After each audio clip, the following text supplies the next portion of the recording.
The Bible is a history book, but it is unlike any other history book available in any public library. The history of the Bible starts with the creation of the earth and ends with the end of the world. No other history book has ever been published that covers such a broad range of events on planet Earth, partially because no one was present at the start to witness and document it, and therefore, no one can write the beginning of our world authoritatively. We are the only folks in the world who know how it will all end. That is unique. The Lord did not reveal the future to his followers to satisfy their curiosity. It was to prepare them for the future so that they would not be surprised when it arrived, and that they would not misinterpret it. Be grateful that Jesus was so forthright in sharing what the future holds for us. People ask, are we in the end times? However, the Bible talks of the last days, and we have been in the last days for 2,000 years. The last days started at Pentecost, where the first prophecy of the last days was fulfilled. Every Christian generation should live to be ready for the Lord's return. The Bible is a book full of predictions. Its pages contain 735 predictions about the future. A prediction can be found in 1/4 of the Bible's chapters. From beginning to end, it is basically a prophetic text, though some books focus more on predictions than others.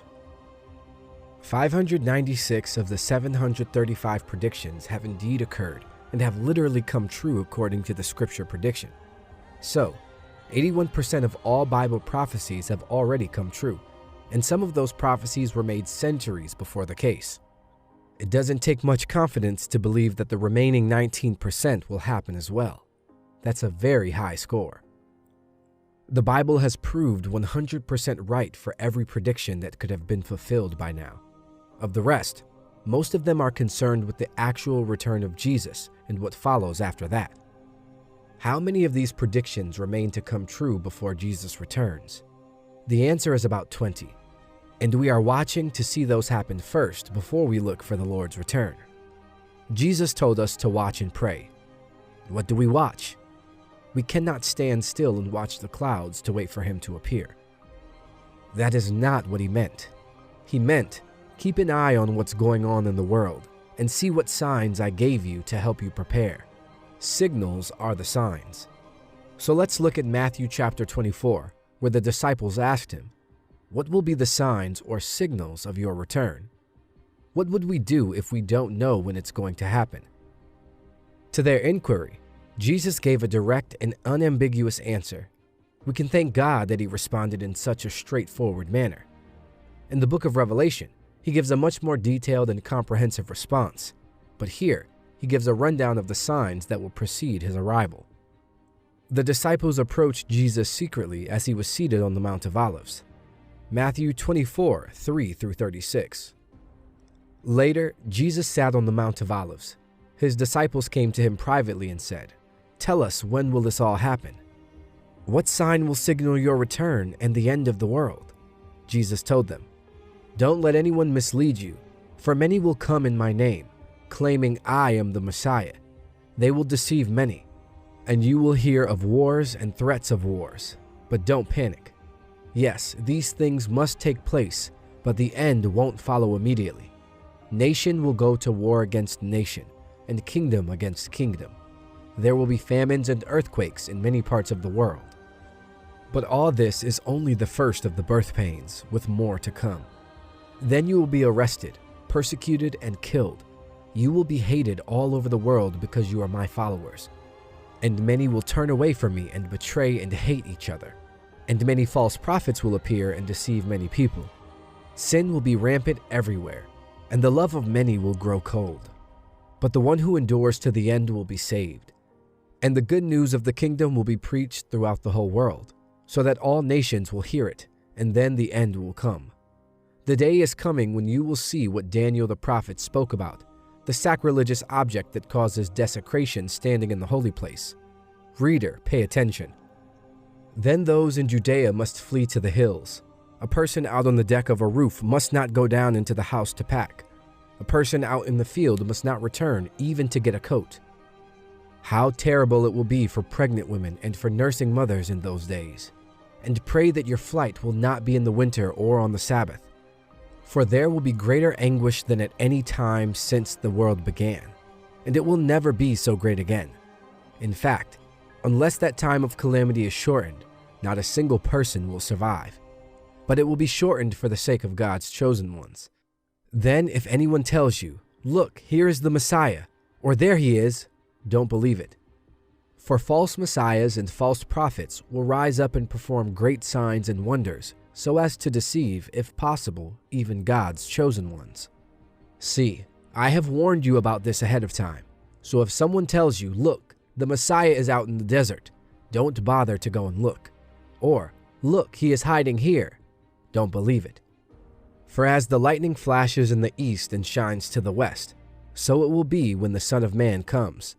Just as the gathering of vultures shows there is a carcass nearby, so these signs indicate that the end is near.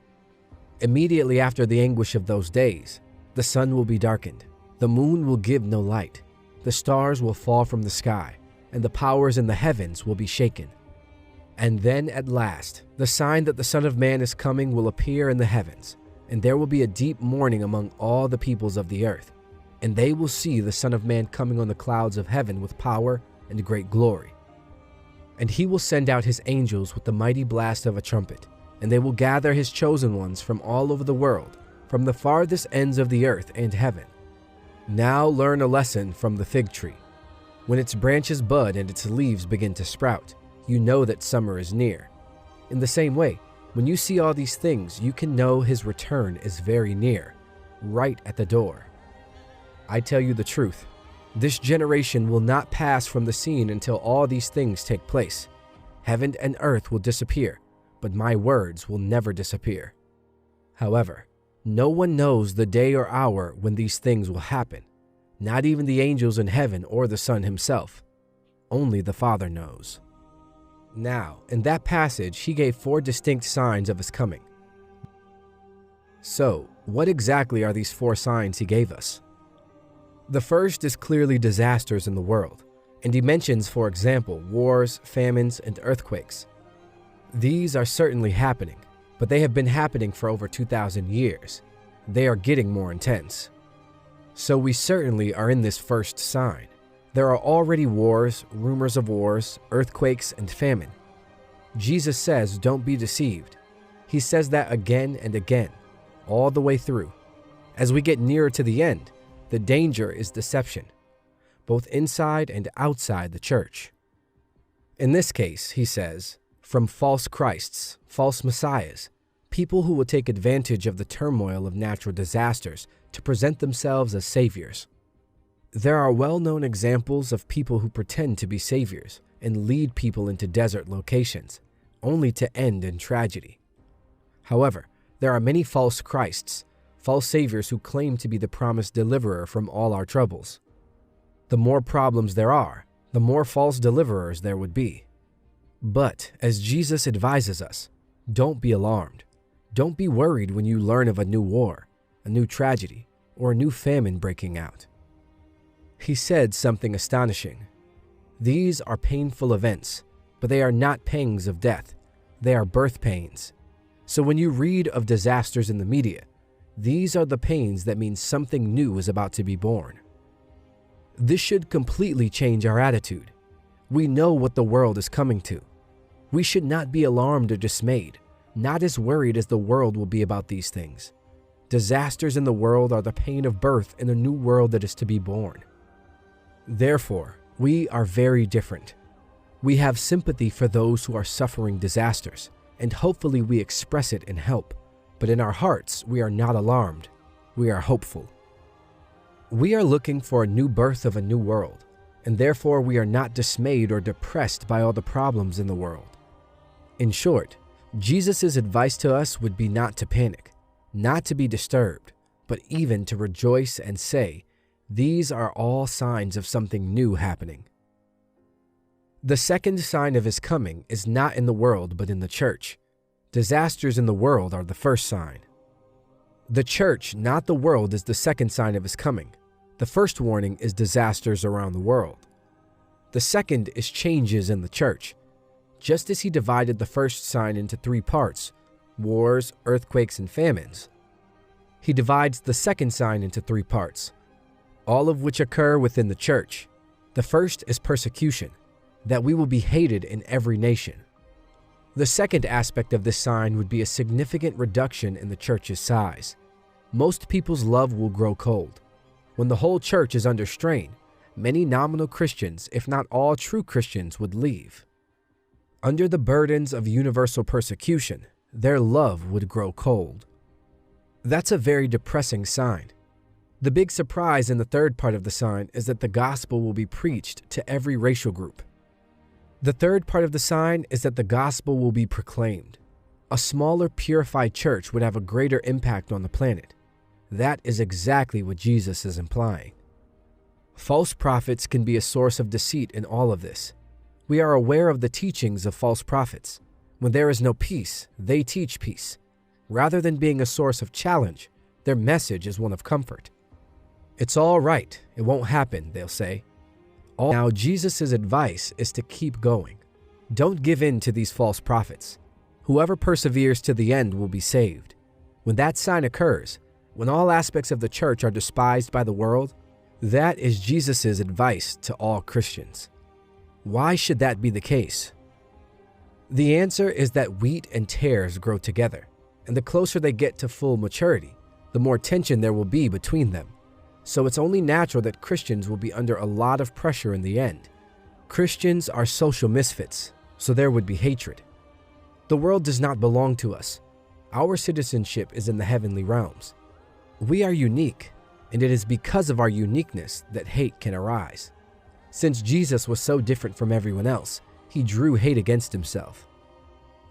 John 15:19. If you were of the world, it would love you as its own.